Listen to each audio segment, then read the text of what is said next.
ಮಾಮ ಏನ್ ಮಾಮ ಚೆನ್ನಾಗಿದ್ಯಾ? ಏನು ನೋಡ್ತಾ ಇದ್ದೆ ಅಂಕಲ್ ಸಾರು ಬೊಗ್ಬೇರೆ ನೋಡ್ತಾವ್ರೆ. ಯಾರು ಬರ್ತಾ ಇದ್ರಲ್ಲಿ? ನಿಮ್ ಅಜ್ಜಿ ಮಾಡಕ್ಕೇನು ಕ್ಯಾಮ್ ಇಲ್ವಲ್ಲ, ಹತ್ತಿ ಬಂದು ನಿಂತಿದೀವಿ. ಅದ್ ನಿಂತ್ಕೊಳ್ಳಿ. ಪೋಲೋ ಇದು ಒಂದು ಡ್ರೀಮ್ ಕಾರಪ್ಪ.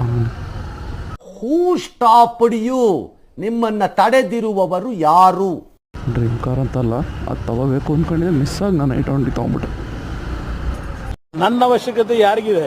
ನನ್ನ ಅವಶ್ಯಕತೆನೇ ಇಲ್ವಲ್ಲ.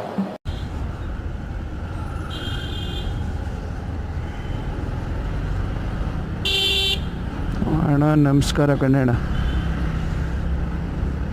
ಸಡನ್ನಾಗಿ ಇಲ್ಲಿಂದನೋ ಬಂದ, ಟೆನ್ಷನ್ ಆಗೋಯ್ತು ನನಗೆ. ಒಂದು ಸೆಕೆಂಡ್. ನಿಮ್ಮ ಜನ್ಮಸ್ಥಳಕ್ಕೊಂದು ನಮಸ್ಕಾರ. 2 ಟ್ರೆಂಡ್ ಆಗ್ತಾ ಇದೆ ನ್ಯೂಸು. ಒಂದು